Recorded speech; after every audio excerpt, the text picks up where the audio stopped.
नमस्कार, मैं हूं आशुतोष और आप देख रहे हैं श्रवण गर्ग की खरी खरी। हमारा वो कार्यक्रम जिसमें देश के जाने माने पत्रकार संपादक श्रवण गर्ग जी अपनी तीखी टिप्पणी करते हैं मौजूदा राजनीतिक माहौल पर।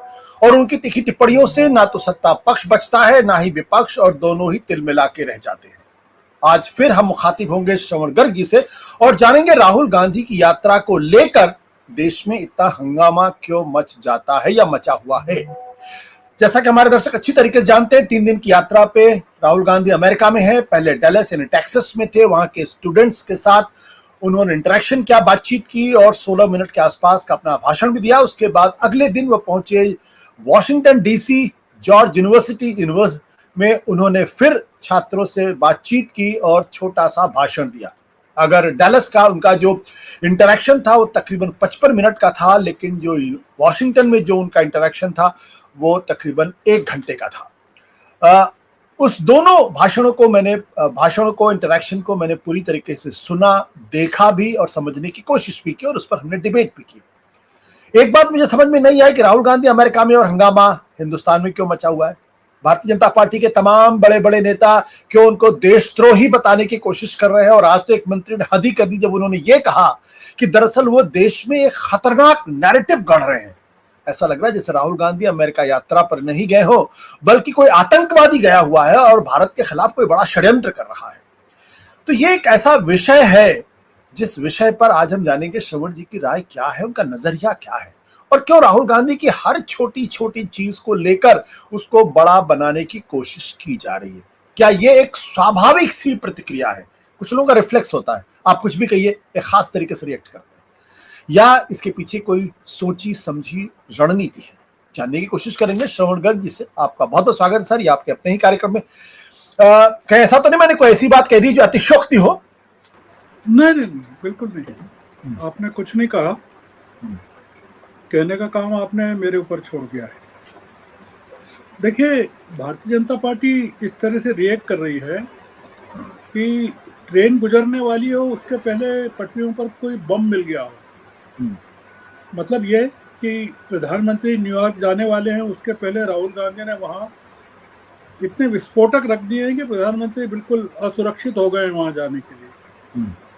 इस तरह का माहौल भारतीय जनता पार्टी ने बना दिया है या बना रही है। और ये सिर्फ 2 दिन का कमाल है। मतलब अपन जब बात कर रहे हैं तब अभी वहाँ अमेरिका में शायद 8:30-9 बजने वाले हैं, वॉशिंगटन डीसी में। और तो खैर हर जगह अलग टाइम होता है, तो अभी सुबह के 8:30-9 बजे होंगे जिस समय हम बात कर रहे हैं। और राहुल गांधी के पास अभी पूरा दिन बाकी है और रात तक भी बाकी है। और मुझे ऐसा लगता है कि इस दिन में जो आखिरी दिन है उनका 3 दिन का, वो कुछ इस तरह का भी हो सकता है कि जो भारतीय जनता पार्टी है वो पूरी तरह से बौखला जाए। क्योंकि अभी राहुल गांधी की यात्रा के पूरे पत्ते खुले नहीं है अभी। मतलब उन्होंने जॉर्ज टाउन में जो कहा, डैलस में जो कहा और जिस तरह से कहा, उसको लेकर आपने सुना अभी किस तरह की बातें हो रही है। हरदीप पुरी ने किस तरह से उन्होंने, बीजेपी ने हरदीप पुरी को सिखों के मामले में जो उन्होंने कहा वहां, उसको लेकर फील्ड कर दिया है। भारतीय जनता पार्टी के लिए सबसे अच्छी बात यह है, और राहुल गांधी के लिए भी है, नहीं तो उन पर आरोप लग जाते, कि राहुल गांधी न्यूयॉर्क नहीं जा रहे हैं। हालांकि वॉशिंगटन और न्यूयॉर्क में बहुत ज़्यादा दूरी नहीं है। वो उनकी पिछली यात्रा का जो प्रोग्राम था 6 दिनों का, उसमें न्यूयॉर्क भी था, न्यू जर्सी भी था, लॉस एंजलिस भी था, सैन फ्रांसिस्को भी था।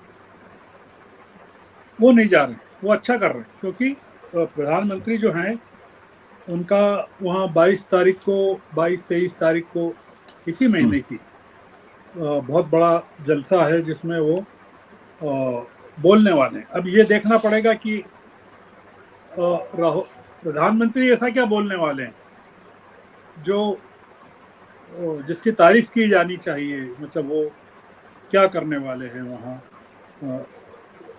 राहुल गांधी के खिलाफ कुछ बोलेंगे कि राहुल गांधी की तारीफ करेंगे, विपक्ष की तारीफ करेंगे वहां पर, और वो कहेंगे कि बड़ा रचनात्मक विपक्ष हमको मिला है। मतलब वो कुछ ऐसी बात नहीं कहेंगे जिससे विपक्ष को बुरा लगे। मतलब क्योंकि राहुल गांधी ने ऐसा कह दिया है कि विपक्ष तो बीजेपी बहुत बुरी तरह हिल गई है, तो प्रधानमंत्री कम से कम कुछ इस तरह का नहीं करेंगे कि जो विपक्ष को नाराज करे। आशुतोष जी, मुद्दा यह है कि राहुल गांधी को क्या बोलना चाहिए था, हम्म, कोई ऐसा कि जो संघ और बीजेपी को पसंद हो। हम्म, और दूसरा ये कि मोदी जब जाते हैं तब क्या बोलते हैं कि ये लोगों की जानकारी में है। अभी जो एक वीडियो वायरल हो रहा है जिसमें उनकी बर्लिन की, कोरिया की, जापान की, चीन की, अमेरिका की, कनाडा की यात्राओं में जो उन्होंने कहा है, हम्म, वो उसके क्लिपिंग्स हैं, मतलब एक एक दो दो पाँच पाँच सेकंड के हैं, और वो एक बहुत ही वेल एडिटेड चल रहा है, वायरल हो रहा है। तो राहुल गांधी की या इंडिया अलायंस की क्या मोदी जी तारीफ करने वाले हैं? क्योंकि अगर राहुल के कहने को लेकर इतना बीजेपी इतनी उखड़ी हुई है, तो मानकर चलना चाहिए कि अब मोदी जी आएंगे तो वो बहुत ही रचनात्मक बात करने वाले हैं।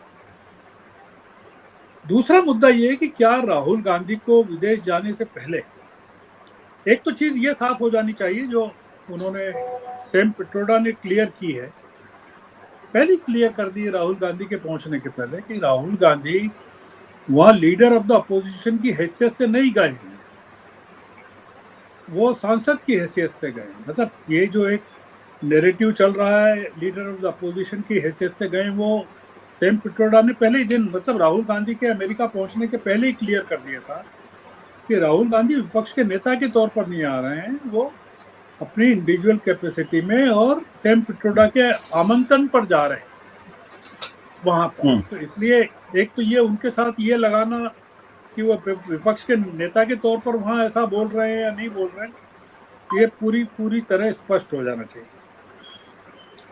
तो जो मैं कह रहा था कि राहुल को जाने से पहले विपक्ष जाने, क्योंकि वो जब भी जाते हैं बखेड़ा खड़ा होता है। वो अभी तो रविशंकर प्रसाद नहीं आए मैदान में राहुल के भाषण पर। वो अक्सर जब पिछली बार लंदन गए थे और उन्होंने डेमोक्रेसी की बात की थी तो रविशंकर प्रसाद बहुत ही उत्तेजित थे। हमको क्या पूछना चाहिए, राहुल गांधी ने अपने डेलस के और वॉशिंगटन के भाषणों में हम्म, क्या शिवराज सिंह की आलोचना की, जो आरोपियों को या मुख्यतः अल्पसंख्यकों को जो आरोपी थे, या सभी तरह के आरोपियों को जो विरोधी भी शामिल हैं, जमीन में गाड़ने और उनके घरों पर बुलडोजर चलाने की बातें करते थे। राहुल ने कहा क्या वहां अमेरिका में कि हमारे यहाँ एक केंद्रीय मंत्री जब मुख्यमंत्री था, मतलब स्टेट के गवर्नर की हैसियत जैसा, नहीं कहा। क्या उन्होंने राहुल गांधी ने ये कहा कि हमारे यहाँ जो सबसे बड़ा प्रदेश है उसके मुख्यमंत्री वो ये कहते हैं कि दंगाइयों के सामने मैं घुटने नहीं टेकता हूं बुलडोजर चलाने के मामले में? उन्होंने नहीं कहा। या एनकाउंटर्स होते हैं उत्तर प्रदेश में, ये भी नहीं कहा। राहुल गांधी ने यह भी नहीं कहा कि भारतीय जनता पार्टी के दो बड़े नेता, एक मिस्टर हेगड़े, लल्लू सिंह, ने कहा था सार्वजनिक तौर पर कि 400 सीटें इसलिए चाहिए कि उनको संविधान बदलना है, ये भी नहीं कहा। उन्होंने ये सिर्फ कहा कि 4 जून के बाद से पीएम माथे पर संविधान को तोप रहे हैं। राहुल गांधी ने यह भी नहीं कहा कि हेमंता बिस्वा शर्मा उनके खिलाफ क्या क्या बोल रहे हैं। राहुल गांधी ने सिर्फ इतना कहा आज वॉशिंगटन में कि उनके खिलाफ अभी 20 से ज्यादा मुकदमे हैं, पर यह नहीं कहा कि उन्हें जेल भिजवाने की इस सरकार ने कितनी कोशिशें की, जी, और अगर सुप्रीम कोर्ट उनके बचाव में नहीं आता हम्म, तो उनको जेल भेज दिया जाता है। या उन्होंने ये भी नहीं कहा कि उनका मकान खाली करवाया गया। हम्म, उन्होंने ये बताया कि चुनाव के ठीक पहले, जो आज बताया वॉशिंगटन में डीसी में, जो बताया कांग्रेस के खाते फ्रीज कर दिए गए थे। उन्होंने ये बताया कि ये जो चुनाव था वो कंट्रोल्ड इलेक्शन था। तो कंट्रोल्ड मतलब इलेक्शन कमीशन और प्रधानमंत्री की तारीखें प्रचार की, 7 फेजेस, बैंक खाते फ्रीज करना, इनकम टैक्स के छापे, सीबीआई, ईडी, विपक्षियों को हैरेस करना, ये सब नहीं कहा। उन्होंने कहा कि चुनाव परिणामों के आने के क्षण से देश में डर समाप्त हो गया। राहुल गांधी ने ये नहीं कहा कि देश में डर नहीं समाप्त हुआ, बीजेपी में भी डर समाप्त हो गया। वो चाहते तो कह देते कि उनके कारण बीजेपी में भी डर समाप्त हो गया, अब बीजेपी में मोदी जी को चुनौती दे रहे हैं। राहुल गांधी ने यह कहा कि 56 इंच की छाती और भगवान से जो संबंध था मोदी जी का, वो रिजल्ट आते ही इतिहास बन गया। पर उन्होंने साथ में यह भी कहा कि मैं मोदी जी से नफरत नहीं करता हूं, मैं उन पर उनसे नाराजगी नहीं रखता हूं, मैं उनके प्रति दया का भाव रखता हूं, सहानुभूति का भाव रखता हूं। बोले मैं मेरी जो पूरी थीसिस सब चेंज हो गई, मोहब्बत वाली हो गई, इसलिए I don't hate it. Rahul Gandhi तो एक जिक्र कर सकते थे आशुतोष जी, तो बीजेपी को जिक्र करना चाहिए कि 1994 में जब पीवी नरसिंह राव प्रधानमंत्री थे देश प्रधानमंत्री। के, तब उन्होंने United Nations human right commission के जेनेवा के बैठक में अटल बिहारी वाजपेयी को भेजा था भारत का डेलीगेशन का नेतृत्व करने के लिए। और मामला था पाकिस्तान से जुड़ा हुआ, जिसमें पाकिस्तान ने शिकायत की थी यूएनएचआरसी में कि कश्मीर में ह्यूमन राइट्स का वायोलेशन हो रहा है। इसका जिक्र इसलिए होना चाहिए कि पाकिस्तान को लेकर बीजेपी का जो परसेप्शन है वो कितना कम्युनल है, ये देश को बताने की जरूरत नहीं है, और कांग्रेस का जो परसेप्शन है वो कितना अलग तरह का है, वो डिप्लोमेटिक है, वो बताने की जरूरत नहीं है। उसके बावजूद नरसिंह राव ने अटल जी को भेजा, और वो यात्रा जो थी जेनेवा की अटल जी की, बहुत सक्सेसफुल रही, मतलब सबसे ज्यादा सफल मानी गई उस जमाने में। अगर आप उसके प्रोसीडिंग्स को निकाल के देखें अटल जी की यात्रा के, क्योंकि चारों तरफ तारीफ हुई, और तारीफ इस बात की भी हुई कि कांग्रेस में जो एक गुट था, एक समूह था, उसकी नाराजगी के बावजूद नरसिंह राव ने इतनी हिम्मत दिखाई। और जो जो समूह नाराज था उसमें गांधी परिवार भी था, क्योंकि उस डेलीगेशन में सलमान खुर्शीद भी थे।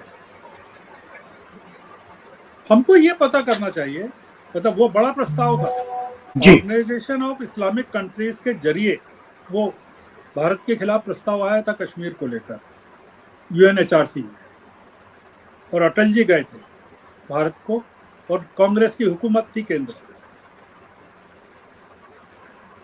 पूछा जाना चाहिए मोदी जी से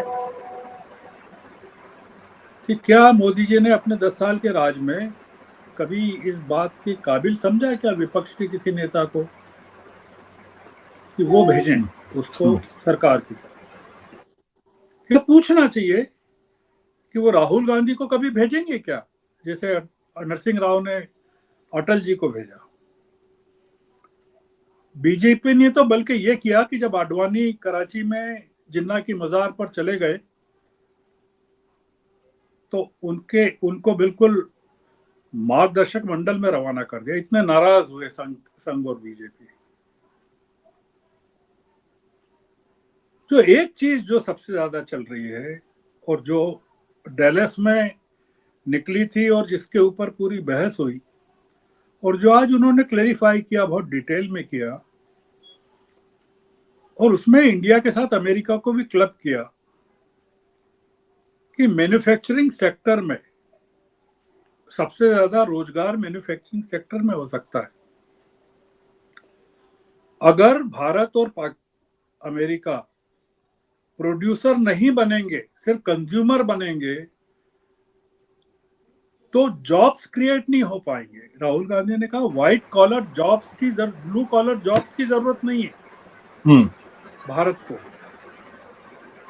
भारत को जो जॉब्स चाहिए वो चाहिए मास प्रोडक्शन में लोगों को लगाने के। हम्म। राहुल गांधी ने बताया कि आज क्या क्या चीजें, पहले किसी जमाने में राहुल गांधी ने बताया कि कारें कहाँ से भारत में के लोग खरीदते थे, रेफ्रिजरेटर अमेरिकन खरीदते थे, तब आज सारी चीजें चाइना की अमेरिका में भी आ रही है और भारत में भी आ रही है। तो उन्होंने जिस तरह की बात की, और उन्होंने ये भी कहा कि हम चाइना को मात दे सकते हैं पूरे के पूरे मामले में। उन्होंने ये नहीं कहा कि हम चाइना की तारीफ कर रहे हैं राहुल गांधी, वो ये बता रहे हैं, वो चाइना की सफलता का कारण ये बता रहे हैं कि हमारी जो पूरी नीतियां हैं, हम्म। वो नीतियां ये है कि लोगों को बेरोजगार कर रही है, और हमारी जो जीएसटी है वो प्रोडक्शन को डिस्करेज कर रहा है पूरी तरह से। वो इस चीज को उन्होंने बताया, और उन्होंने ये बताया कि जो डिस्ट्रिक्ट कलेक्टर है उसको प्रोडक्शन कलेक्टर किस तरह से बनाना चाहिए, कि हर जिले में किस तरह का है। उन्होंने उदाहरण दिया कि सूरत में डायमंड कैसे है, या मुरादाबाद में ब्रास का काम कैसे है। ऐसे उन्होंने कई जिलों के नाम बताए।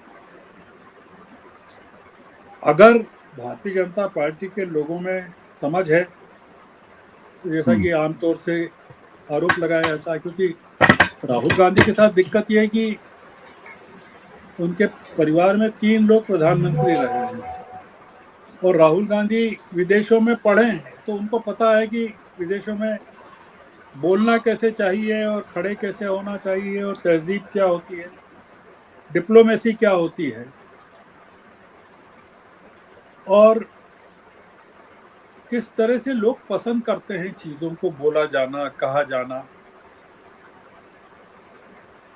और भारतीय जनता पार्टी में चूंकि इस तरह का कुछ है नहीं, हालांकि बीजेपी नेताओं के बच्चे जरूर पढ़ रहे हैं हम पूरे के पूरे विदेशों में, जी। पर जो राहुल गांधी के पीछे लठ लेके पड़े हैं वो तो उनकी तो पाठशाला नागपुर रही है। तो इसलिए ये पूरी दिक्कत ये है कि राहुल गांधी के का जो अपब्रिंगिंग और एजुकेशन है, और जो आरोप लगा रहे हैं उनका अपब्रिंगिंग और एजुकेशन है, ये बहुत ही जबरदस्त उसमें डिफरेंस है। जो मैंने वायरल जो चीज हो रही है उसका जो जिक्र किया, एक दो तीन सेकंड में वो करना चाहता हूँ, हम्म।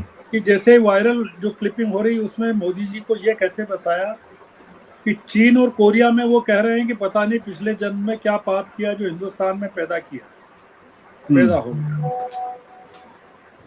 प्रधानमंत्री जब बर्लिन गए थे तो पूरा भाषण मैंने तभी सुना था लाइव, और राजीव गांधी की इतनी मजाक उड़ाई थी उन्होंने, ये कहते हुए कि ऊपर से जो पैसा 1 रुपया चलता है नीचे कैसे पहुंचता है, उसको अपनी हथेली पर कैसे अंगूठे से घिसते हुए बताया था।